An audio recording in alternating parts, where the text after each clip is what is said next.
Beleza.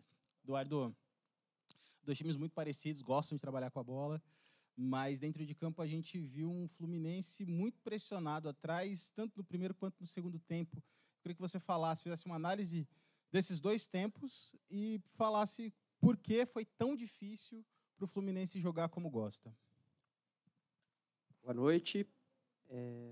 Antes de fazer uma análise do jogo de hoje, eu acho que, primeiramente, vale um pedido de desculpas ao nosso torcedor. Hoje a gente, infelizmente, fez uma partida bastante abaixo daquilo que nós podemos fazer e daquilo que é o melhor Fluminense. Nós não conseguimos igualar o jogo, talvez nos minutos finais somente, daquilo que era ponto de partida para jogar um jogo desse tamanho, que era igualar na competitividade. Não é a primeira vez que um adversário sobe a pressão contra a nossa equipe, sob a menor possibilidade da nossa equipe vencer as linhas de pressão, o adversário para a jogada numa ideia muito clara de fazer faltas táticas. Isso faz parte do jogo, a gente tem que saber jogar esse tipo de jogo, e o mínimo que a gente tem que fazer contra esse tipo de equipe é igualar na competitividade para que o jogo não se torne como se tornou hoje. Um jogo que o São Paulo, mesmo com mais posse de bola e volume, fez 16 faltas, e a nossa equipe, que teve que defender mais no jogo, fez somente 7 faltas.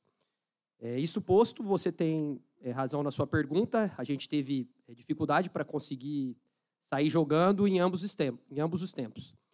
E acho que vale mencionar que a nossa equipe estava muito modificada da equipe que tem, ao longo da temporada, mais repetida a escalação no 11 inicial. Hoje, nós jogamos com o Thiago Santos de zagueiro, o Nino não pôde jogar, o André não pôde jogar, o Ganso não pôde jogar, e com um adversário que nos pressionou bem, acredito que faltou um pouco de ímpeto, um pouco de competitividade, um pouco mais de entendimento de onde estavam os espaços, para a gente conseguir sair jogando da boa pressão que o adversário fez. Além disso, acho que faltou também a gente conseguir explorar, dada a altura de marcação que estava o adversário, um pouco mais de bolas longas nas costas do Rafinha, do Arboleda, do Alan Franco e do Patrick. Uma das possibilidades de saída de bolas, uma das soluções poderia ser, e aí você vai me falar, o Ganso. Eu queria perguntar se foi pensado, se foi ventilado isso, ou se realmente não era um jogo para ele. A característica que ficou o jogo, a gente tendo que muitas vezes entrar em blocos médio e baixo de marcação e ter que balançar para um lado, para o outro, tirar chute, tirar cruzamento.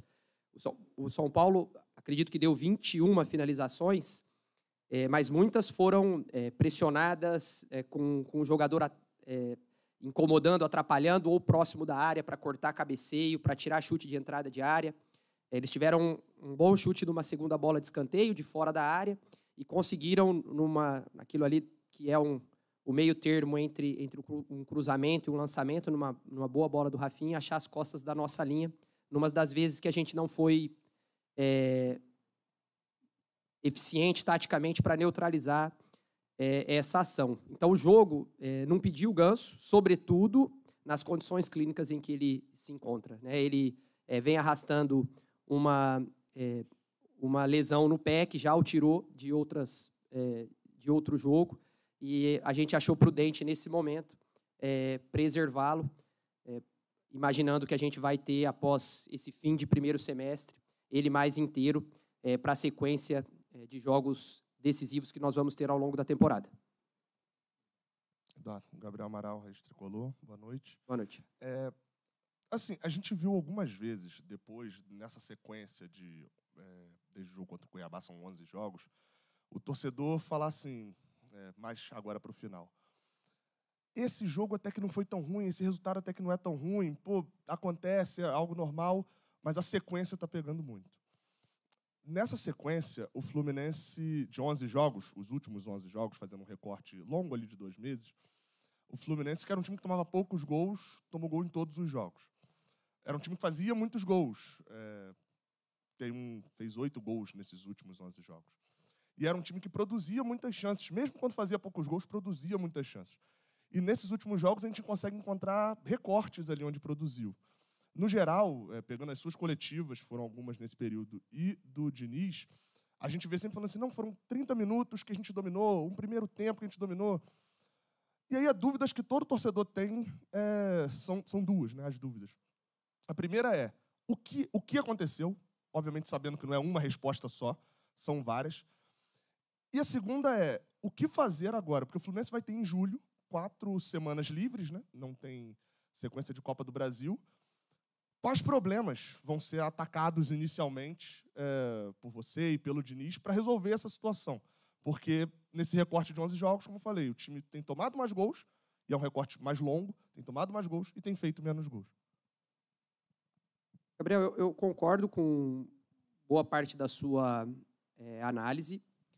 Na minha opinião, o jogo de hoje ele se assemelha ao jogo do Botafogo. Talvez sejam as 2 apresentações de menor nível da nossa equipe, mas em todos os outros jogos, a gente teve, sem exceção, a gente teve bons momentos ao longo do jogo. Nós tivemos bons momentos contra o Atlético Mineiro, nós tivemos bons momentos contra o Sporting Cristal, nós tivemos bons momentos contra o Goiás, contra o Corinthians, contra o Red Bull. Hoje, eu não consigo encontrar esse bom momento, depois eu vou rever o jogo com calma, com frieza, analisando o jogo em todas as suas dimensões, mas hoje não me vem à mente bons momentos da nossa equipe, sobretudo porque eu já apontei inicialmente um aspecto que é determinante para a equipe jogar bem, que faltou para a nossa equipe ao longo de quase todo o jogo.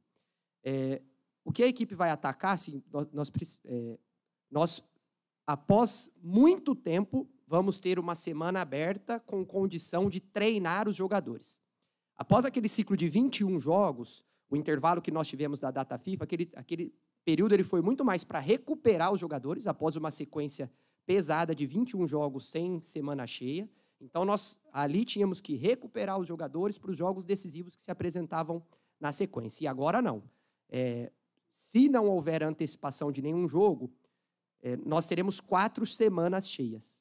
É um período que acredito que nem na pré-temporada nós tivemos, de 4 semanas, podendo fazer 6 sessões de treino, dar muita carga, muita informação, muita correção para os jogadores. Nesse momento, a maioria das correções elas são feitas em reuniões com o Diniz, comissão técnica, jogadores e análise de vídeo, tanto nós como dos adversários, porque a gente inicia o treino praticamente já tem que acabar, porque você já está numa véspera de jogo. Nós jogamos na terça-feira um jogo que foi de muita tensão.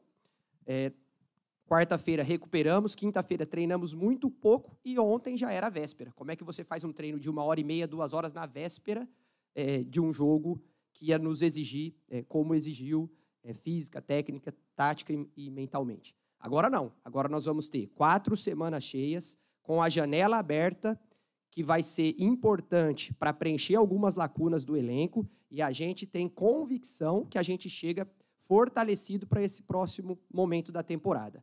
Semanas de treino, reforços, jogadores que a gente pode voltar a contar. Marcelo conseguiu fazer mais uma sequência de jogos. Keno foi importante nesse retorno desde que lesionou.